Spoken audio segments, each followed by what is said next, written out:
In this video, we carry on our conversation about normalization.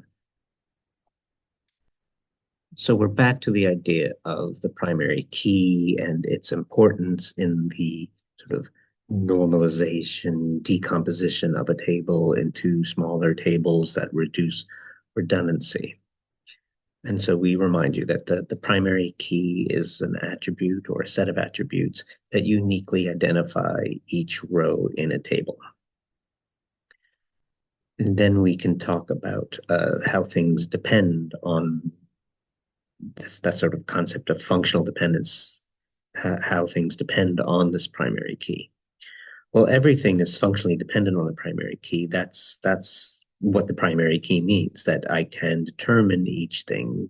If I can uniquely identify a row by the primary key, then the primary key uniquely identifies everything in the row because it identifies the row, so it identifies everything in the row. So the primary, so anything that's not the part of the primary key is functionally dependent on the primary key. Or if we turn the sentence around and use our other language, the primary key is determinant of everything that is not the primary key, every non-primary key attribute. And then, as we talk about various types of normal form, various levels, it's all just going to be the sort of type of functional dependence that we are looking at.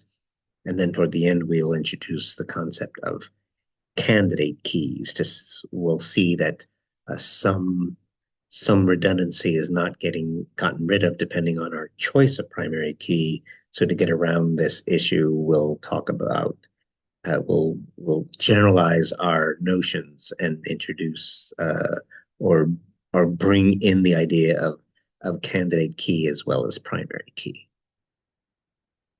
Okay.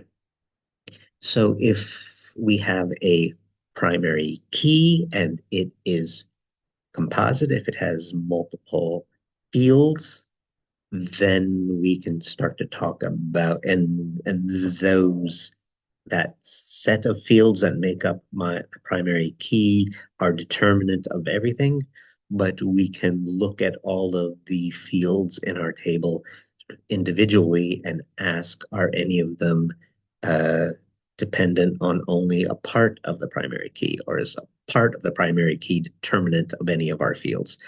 Uh, and if that's the case, then the second normal form would ask us to break this table into smaller tables to eliminate the redundancy associated with that functional dependence. Okay, so if we have a single field primary key, then we're necessarily in the second normal form because there can be no partials if there's only one field.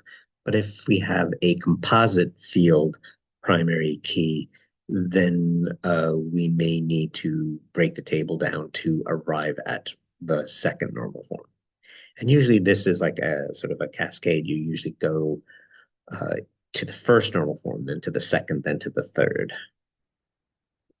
Okay, so let's imagine this is a database that I sometimes refer to my Simpsons database, and I have some report or something that I'm looking at, and it tells me episodes and the characters in them. So maybe it said, here's episode one, and here are all the characters involved, and here's episode two, and here are all the characters, and then that got flattened. And so then I ended up with something identifying the character, some character ID then got introduced, and some episode ID then got introduced. And then other things I have in that table are the first name, the last name, the character description, title, episode description, original air date. So this is just this long list of things. And I have a composite primary key. Character wasn't enough. A character may be in many episodes. An episode wasn't enough. An episode may have many characters. So I needed the composite primary key if this is my table. So that, and then that's my notation here is underline. Okay. Sometimes I put a PK in parentheses. I never can stick to one notation. So I'm all over the place notationally. Sorry about that. Okay, but this is a composite primary key, but we see that there are just attributes that depend on the character, and so they are the character ID is determinant of the first name, the last name, the character description. The episode ID is determinant of the episode's title, the episode's description, the original air date. So the second normal form would have us pull these things that depend on part of the primary key out and make separate tables. Okay, so anything that depends on sort of a subset of the primary key should be pulled out. We will include a sort of a proper subset. We will include a table that still has, the two composite parts. And so we will have something that we had things that depended only on character ID, we had things that depended only on episode ID, and we're going to leave a table with the two fields still in it.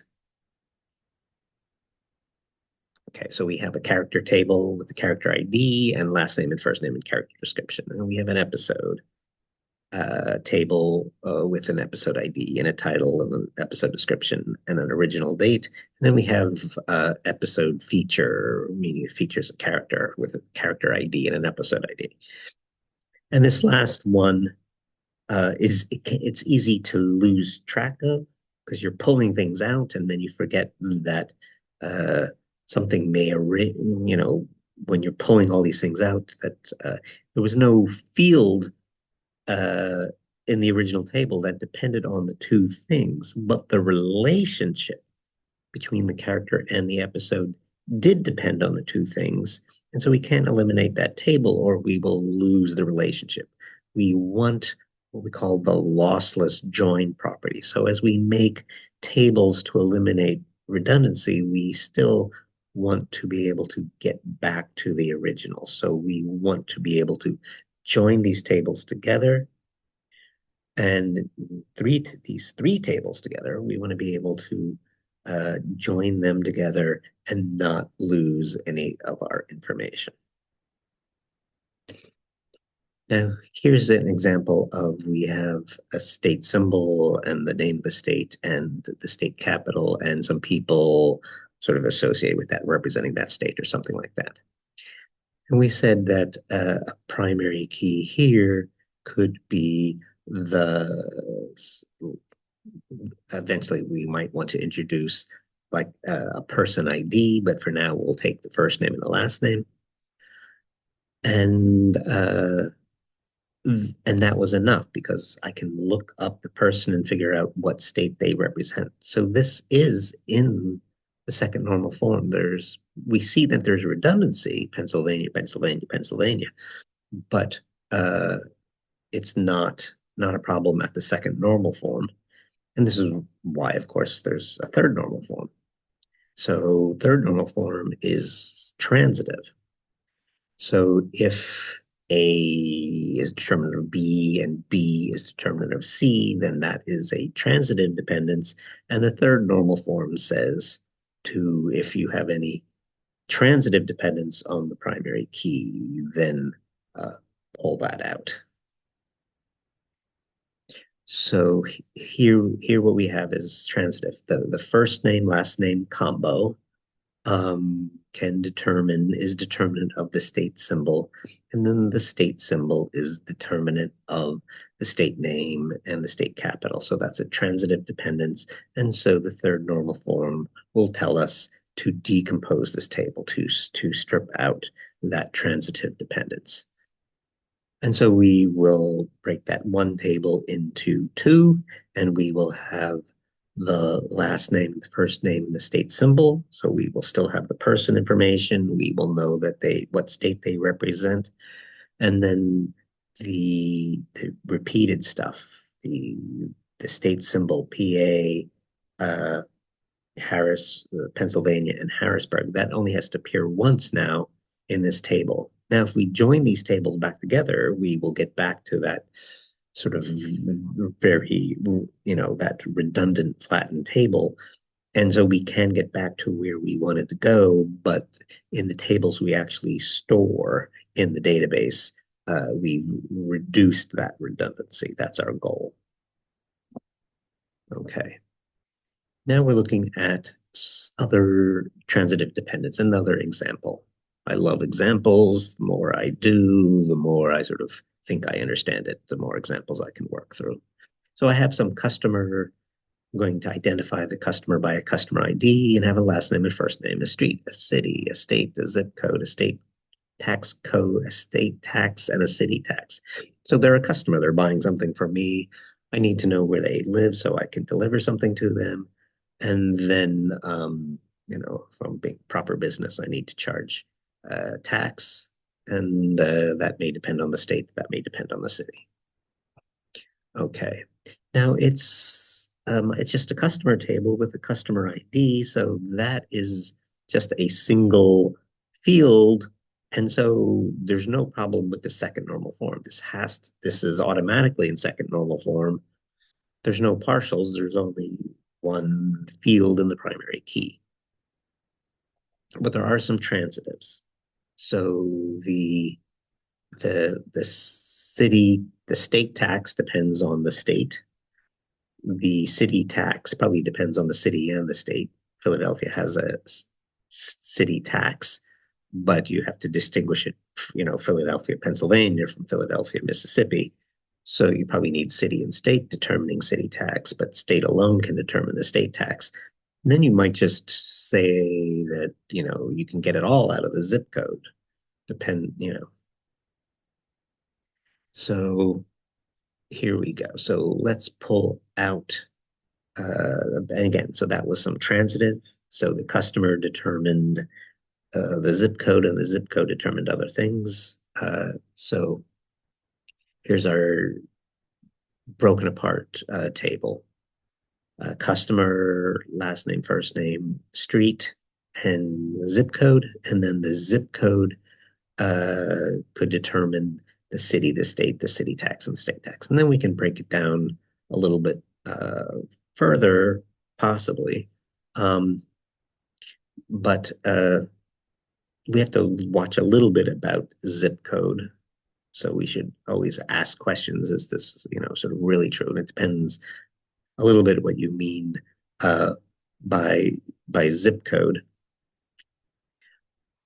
But like if you have certain small cities, um, it depends whether with zip code, it depends whether you mean like a 5-digit zip code, or this is a US zip code, a 5-digit or a 9-digit.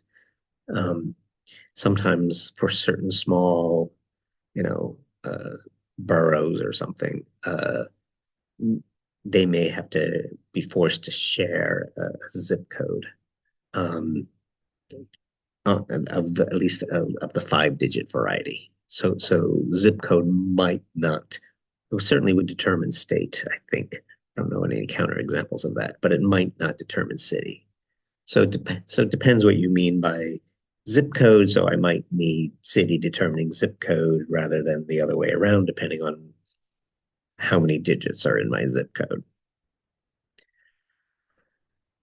But I can find even more breakdown. I can say that the state determines the state tax. So I might sort of pull that out and have like more tables here. So the customer determining the last name, first name, street, and zip code, the zip code determining the city and the city determining, or the state determining the state tax, the city and the state determining the city tax. I can sort of go wild breaking it down in it. For a big city, um, there may be like multiple zip codes. So again, you have to make up your mind whether you want to do city determining zip code or zip code determining city, and it depends on your choice of zip code. So there's plenty of decomposition here, and you got to figure out how far do you want to go? Recall, I was somebody, a colleague of mine was teaching database and had sort of an outside speaker come in, and they were talking about normalization and getting rid of redundancy. And at some point, a student asked the outside speaker about something, and the outside speaker was just like, no, we don't go that far in the real world. It was, some of these things are academic. All right. Now we know what our goal was. Our goal is to reduce redundancy, to get rid of repeated information so that we're not storing extra stuff. But the price you pay is in joins. So that's why um, the outside speaker was sort of, rolled her eyes a little bit and said, we don't go that far because, you pay a price for, reducing the redundancy in that it makes the joins all the more tables, the more complicated the joins. So you want to, it's a balancing act. And there's some practical aspects of it. So, like in an academic class, you go through all this procedure, and then in the real world, you might find that they go not as far as you're trained to go academically. Okay. Now, sometimes you want to introduce primary keys, like in the person representing the state or something like that. We had a first name and last name just because we were starting off in normalization. You start off with some sample data, so the sample data might not have something nice like a person ID, and so then you have this composite first name, last name. You hope it's unique. Um, and in case like that, you're going to want in the long run to bring in a person ID. Or what if you're selling a product and you sell it based on its name? Well, products sometimes go through name changes to sort of make them more appealing, or they're bought by another company, and so they still have the product, but they want it rebranded, renamed. So you might so there, if your key is composite and unnecessarily so, or if it's something that could possibly change, you might want to introduce a key, and you just have to watch during a normalization process, since things are dependent on your primary key, that you're not sort of that's introducing the sort of better primary keys is good in the long run, but you might block some of your normalization process. So it's probably a bad idea in the midst of a normalization process to introduce a bunch of IDs. Sort of hold off on that and bring it in. It's a good idea, but it might be premature if you're going through a normalization exercise. Okay. So let's talk about some issues that come up, and then we want to move away from just primary key and start to consider the idea of candidate keys. So here's an example. We're going to like assess, we have land, and it's the land of a is broken up into lots, and they are assessed. So we want to know how much they're worth to either tax people or sell them or what have you. Okay, and let's say that this is done. Maybe we're working at like a state level.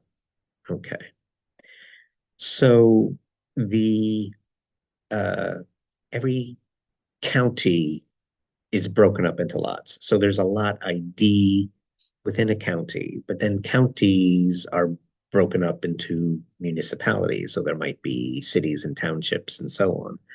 And then there's the actual assessment. And we'll keep it simple. Just imagine there are just these four things: some ID, which is an ID within the county, the smaller grouping, the municipality, and then the actual assessment. So now we need an ID. Okay. But we're the state. So the ID just within the county is not enough. The county assigns the ID, but we're the state. And so we'd like to use their ID, but it's not enough to identify it across the state. Okay. So then um, we want to take their data. We don't want to, at least at this stage, not introduce our own ID for the whole across the whole state. So we're using their ID, but we need either the county. So if we know the county and the lot ID, we'll know what lot they're talking about. But if they tell us the municipality, so there are no, we're assuming that there are no municipalities in the state with the same name. So if we know the municipality, we can look up the county. Okay. So here are two possible primary keys. Here are two candidate keys. Now let's look at our normalization processes and see sort of what each second normal form, third normal form would recommend based on either of these choices of primary key. So now we're looking, are there any partials? Are there any transitives? So we have, again, two possible primary keys. So if I'm doing the first one, lot ID and county ID, municipality doesn't depend on any part of lot or county. Same thing for assessment. So there are no partials there. But in the second choice of lot ID and municipality, then there is a partial in that county depends on municipality. So primary key number two would, the second normal form would be recommending to us a decomposition to say this municipality is in that county for all the lots. And so that would get rid of some of our redundancy. And so the second choice would decompose, would break up into the lot ID and the municipality and the assessment, and then the municipality and the county would break off separately. But that depended on a choice of primary key. So that second normal form decomposition works for the one primary key, but it doesn't work for the other primary key. If we had chosen county, and that was a good enough primary key that uniquely identified all our rows, all of our assessment records, um, second normal form doesn't get us anywhere, and third normal form doesn't get us anywhere. Sometimes, like, third's designed to pick up what second misses, but third's also missing it here. So there's not a transitive. It's not like, oh, county determines something else. There's no transitive, and there's no partial. It's just, you're just stuck with that primary key. Um, and so the idea that comes next is to generalize the second normal form and to generalize the third normal form to include candidate keys. So now I will say that something's of the generalized second normal form if there are no partial dependencies on any candidate keys. And something will be of the third normal form if there are no transitive dependence on any candidate primary keys. Okay, so let's look back, just at the lot. And there were the two possible candidate keys, the two possible primary keys, candidates to serve as our primary key. And then we're extending our notion of second normal form and third normal form from dependence on primary key to dependence on candidate keys. And then if we go to the generalized form, then we see that our lot assessment table is going to be broken up at the generalized second normal form either way because there are candidate keys. So it won't matter which one you think is the primary key. There are candidates, and if there's a decomposition for either candidate, then you must do it. Um, and so it effectively picks the primary key for you. So it's picking the municipality approach over the county approach because it leads to the decomposition. And that's it for this one. Thanks for your attention.